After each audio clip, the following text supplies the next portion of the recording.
Welcome to Abide in Liberty, a podcast empowering patriots everywhere to re-enthrone faith, family, and freedom as the bedrock pillars of liberty in education, our communities, and our nation. Hello again, friends, and we are back for another episode of Abide in Liberty. I hope you've been enjoying this. I certainly have. When I started this, I was a little concerned that I wouldn't have enough to say and enough to keep this going, but there's still so much that we can cover. There's so much, especially in today's world, there is so much material for analysis when it comes to freedom and the attacks on it. No, the people who know me probably weren't concerned at all. I do tend to be a little bit long-winded. But anyways, I hope you've enjoyed this as much as I have. I had a really fun opportunity this week to substitute in the high school class at our Arizona branch here. And I, I hadn't realized how much I miss teaching full time. There is something truly remarkable about being among so many amazing, wonderful young people, seeing their wheels turn and seeing them kind of grapple with and begin to grasp these principles and be able to apply them. In particular, on Thursdays. So on Thursdays in the afternoon, that's our Liberty Studies Day. And in the high school class this year here, we're reviewing and going through the principles of freedom as found in the 5,000 Year Leap. So that 9-part series that I kind of just took all of you through, that's what we've been going through and a little bit of a slower pace and a little bit more depth with our high school students. So this week, I decided that I was going to, during my time substituting, spend the class period reviewing the principles that they had learned so far. And it didn't take long. We didn't get very far into reviewing those principles when the hands started shooting up and students started asking questions. And one of those in particular, I want to share with you and I want to analyze based on these tools that we now have with the principles of freedom from the 5,000 Year Leap. And I kind of we're going to do this many, many times going forward. And hopefully we'll get some good practice at how to do this. Now, I typically, when these types of things come up in my classes, I like to remind my students that we're not going to turn this into a person bashing fest. We're not going to start just, oh, Biden this or oh, Trump that. We will take policies and we will analyze those policies on the basis of whether they violate or are supported by the principles of freedom, these timeless truths that should govern all the decisions that our elected leaders make. So, and quite frankly, the reason for that is practically every president in my living memory has tried to do something or some things that they probably shouldn't have done that exceeded their constitutional authority. And it doesn't matter if they're Republicans or Democrats. So, just a reminder, I believe this is the way that we should be approaching and discussing issues. If we go into an argument at a surface deep social media mudslinging depth where we pick our side and we just start throwing unsubstantiated claims and insults at the other side, we're going to get nowhere. We're all going to end up with mud on our face and there will be no progress made. We need to unify around a set of principles and we need to keep the conversation and the debates focused around those principles. It's not a personality contest. It's not a contest of who can exploit the election system the best. It's not a contest of who has the best speech making abilities. We should be focused on eternal principles. So we're going to practice that. And we're trying to get our high school students to practice that. So this time in this class, one of my students raised their hand and said, well, what about this student loan forgiveness thing I've heard about recently? And this is a fantastic example. And we jumped right in and we started analyzing that particular movement around these principles. So I want to do that with you now. For those who may not be aware, in August of 2022, President Biden issued an executive order forgiving $10,000 of student loan debt for low to middle income people. In the press release, he said, a 3-part plan delivers on President Biden's promise to cancel $10,000 of student loan debt for low to middle income borrowers. President Biden believes that a post high school education should be a ticket to a middle class life. But for too many, the cost of borrowing for college is a lifelong burden that deprives them of that opportunity. During the campaign, he promised to provide student debt relief. Today, the Biden administration is following through on that promise and providing families breathing room as they prepare to start repaying loans after the economic crisis brought on by the pandemic. Now, many of you probably saw your social media feeds blow up with posts ranging from why in the world am I paying with my tax dollars when I slaved over my student loans and I paid them off and I scrimped and I operated on a budget, paid off my student loans. Now that I behaved responsibly with my student loans, why am I footing the bill for these guys who overspent or took on more than they could handle? On the flip side, there were folks out there saying, well, guys, hold on a second. Christ taught us that we should give. In the Book of Mormon, King Benjamin teaches, don't let the beggar put up his petition to you in vain. If you have the ability, you should give to those that ask you for help. Christ would do this. Christ would give everything he had to those who are struggling financially. So stop whining. You guys claim to be Christians, and this is truly a Christian act. So those are kind of the two extremes of this. And quite frankly, when you read that press release, it sounds good. And I'm not going to. A lot of people will try and get into the minds of political leaders and impugn motive behind the things that people do. We can maybe make some educated guesses. We can try, but none of us is truly a mind reader. So I don't know 100% for sure what the motivation behind this was, but there are a lot of, it sounds, at least from the press release, well-intentioned. We're trying to help those who are struggling, who bit off more than they could chew, and we're trying to help them climb out of this hole that they've dug themselves in. And quite frankly, we've all been there at one point. We've all dug ourselves into a hole, whether it's financial or whether it's spiritual, and we need help getting back out of it.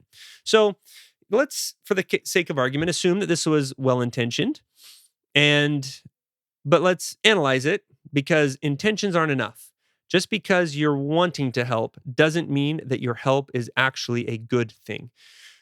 So first of all, I've gone through this with you guys before on this podcast, but we need to perform a thought experiment. One of the principles of the founding and of freedom is that government authority is derived from the people. Well, let's kind of simplify the world to three people: yourself, and you have two neighbors. One of those neighbors has no car. The other neighbor has two cars. You look at this inequality and you say, this isn't really fair. That guy, he's only neighbor two. He's only one person. He doesn't need two cars. Whereas neighbor one is walking both ways to work, and we should help him out. So I'm going to go take the car from neighbor two and give that car to neighbor one. Now, most of us would look at that and say, that doesn't seem right. Yes, maybe that should happen. Maybe that would be a fair and a charitable thing for neighbor number two to do, but I don't have the authority to take from neighbor two and give to neighbor one. We call that theft. That's a problem. We don't do that. We don't believe in stealing and taking that stuff for ourselves or selling it or giving it to somebody else. Now, because all government authority is derived from an individual, we cannot delegate to the government a power that we don't have ourselves. So if I don't have the ability, if I don't have the right, if I as an individual don't have the authority to take a car from neighbor two and give one of them to neighbor one, then I can't delegate that authority to the government. Now, this brings up all sorts of issues with income tax and wealth redistribution, which is baked into our tax code. That's based on a rotten foundation, quite frankly. It's based on an assumed right that the government could not receive from us. It is a usurpation of authority based on that principle. So in this situation with student loan debt forgiveness, this same principle comes into play. You may look at the world and say, oh man, these guys, it's an economic downturn. It's a rough time. Maybe we should help these people out. Maybe we should, like, these guys are struggling.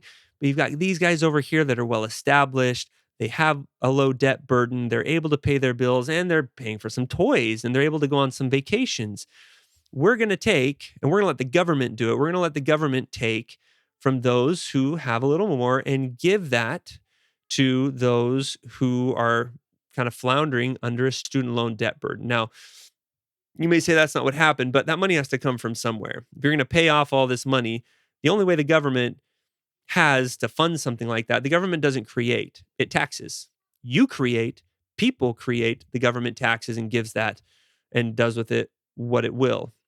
And in this case, those who are going to be paying and footing that bill are those who are paying taxes, plain and simple. So you are taking that money from them, giving it to those who will be forgiven the student loan debt. So under the principle of the government we can't delegate that authority that we don't have to the government shouldn't be doing that at all.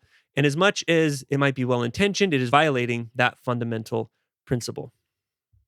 And because it is violating that fundamental principle of freedom, allowing those types of behaviors, the government to do those types of things, will result in reduced freedom. Always. We may not see the consequences of it now, but you cannot violate a principle of freedom and expect more freedom. Doesn't work that way. Another principle that comes to bear here is principle 7, which is the principle of equal opportunity, not equal things. Every person should be, under the Constitution, guaranteed equal rights of opportunity and equal rights and equal treatment under the law. That does not guarantee that every person will have a similar outcome. There are those who will, in the case of college, who will even come from low-income families, who will work extra jobs, who will save, who will live on very little during their college experience to minimize the amount of student loan debt that they take out. And then you've got, on the flip side, a host of people who will choose to live the life during college, get an off-campus apartment, eat out 3 times a day, or buy things with that student loan money that they don't need to be a student. And then you've got folks like my wife and I who fall somewhere in the middle. At times we were really good with our money and with our finances, and other times we were a little more extravagant than we could have been. But when we got out of college, we got a little bit wiser with finances, and we worked our tails off to climb out of that hole. And we lived a really frugal lifestyle to get out from that as quickly as we possibly could, and we did. There was no trust fund there to help either of us. There was no special privileges there. It was hard work. So not everyone is going to work equally hard. So not everyone is going to be guaranteed the same outcomes or the same stuff. In fact, that was one of Benjamin Franklin's biggest bones with welfare programs that he saw over in Europe, was that there are natural consequences for indolence and laziness that we need to be careful not to eliminate. Because when we eliminate those consequences, then people aren't as motivated to improve themselves and do better next time. Now, the other thing, so we've talked about some of these principles. Now we've got to look at, does the president actually have constitutional authority to do this? Is this one of the responsibilities? Does this fall into the purview of the president of the United States? And the answer is simply no. This executive order amounted to a law, and there is only one body of our government that has the authority to pass laws, and that is Congress. The president's responsibility is to execute the laws that Congress passes. He doesn't, or she doesn't, get to create new laws on their own. Now, you might ask, so could Congress have created this law? Well, it could have if the Constitution gave Congress authority over individual debt, but it doesn't. So not even the Congress could have passed this law. Now, let's deal with the counter argument real quick but it's the Christ-like thing to do. So stop whining. You're doing a good thing. You're helping people out. And here's the thing about charity and about righteousness and about Christ-like living. Forced charity isn't charity. Forced righteousness is not righteousness. That is Satan's plan. When Christ told the rich young man who came to him, sell all you have and give to the poor and come and follow me, he would have gained absolutely nothing if Christ had hollered at the Roman guards and forced that young man to give up all of his possessions and then go help the poor. Forced charity is nothing more than governmental theft. Those who of the goodness of their own hearts, because they choose to try to follow the example of our Savior, that's what charity is. You force it, and you are on squarely in Satan's territory and operating according to his plan. So I get why that seems like a good thing. The intentions, I'm sure, are good. There's a lot of good-hearted people that enable bad behaviors, and that's kind of what we're dealing with here. We're incentivizing people to be less careful with their student loan debts. If you overstretch yourself and you know that Uncle Sam's going to come in and bail you out, chances are you're going to do it again. And those who are watching on the sidelines who are being very careful with their money are going to think, maybe I don't need to sacrifice so much. And you create a snowball of a problem that doesn't lead to good things and doesn't lead to responsible adults who accept accountability for their actions, accept the consequences of their actions, change, and do better the next time around. Now, in this case, this kind of presents another problem, and that's that the Biden administration, the Senate, the House of Representatives, everybody knew that this student loan forgiveness executive order wasn't constitution. When asked about it, the Speaker of the House said, yeah, no, it'd be nice, but the president can't actually do that. Biden himself at one point had said, no, I don't have authority to do this constitutionally. So why did it happen? And unfortunately, we've seen this trend in recent decades where Congress or the president of the United States will kind of just try and throw everything they can at the wall to see what sticks. And this is a blatant violation of principle number 23, which says a free people should be governed by law and not by the whims of men. We believe in the rule of law. We believe in a government of elected representatives who do their best to adhere to the law of the land and where checks and balances step in to correct them when they don't. In this case, the thought was by the time this works its way through the Supreme Court, it'll already be done. It'll be too late. The money will have been forgiven and we can't backtrack at that point. And again, like I said, this isn't a strategy unique to Democrats or unique to Biden. Government officials of all walks of life and all levels of authority and all political parties have tried to pull this kind of baloney. And it's really unfortunate because the president was supposed to be the first line of defense to protect the Constitution.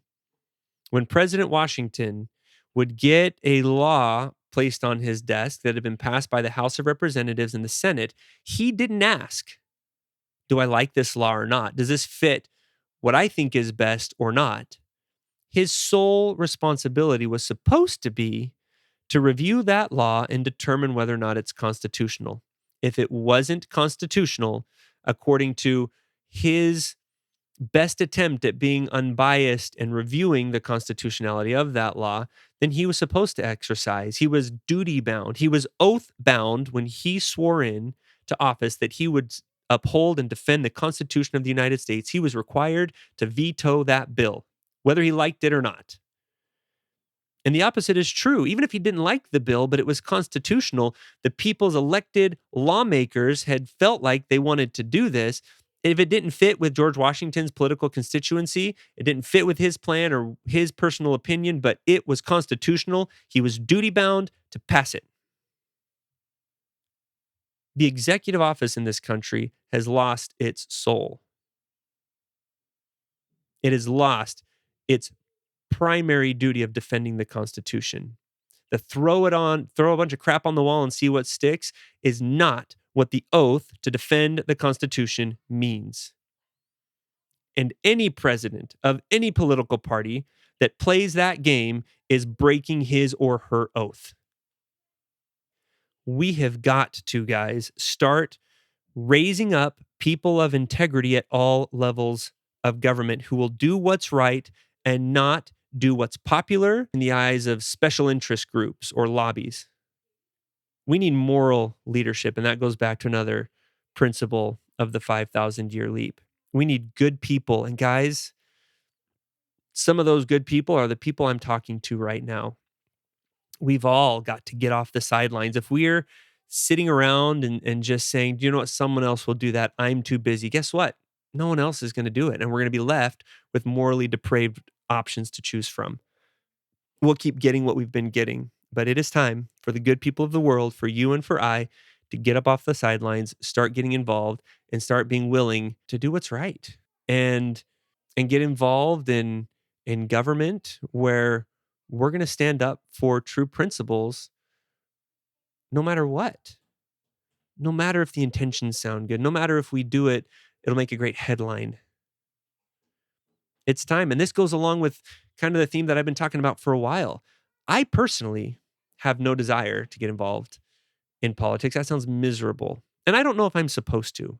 That'll be something that, if something ever comes, will become a matter of prayer. And if Heavenly Father says yes, I need to be willing to do it. But if he says no and there's another plan, that's fine too. And that's actually what I'm hoping for. But we've all got to be at least willing and open to find out if that's what he wants of us. And then we got to get up and do it. We got to learn our stuff. We got to learn freedom. And then it's time to go put on our gloves and defend it.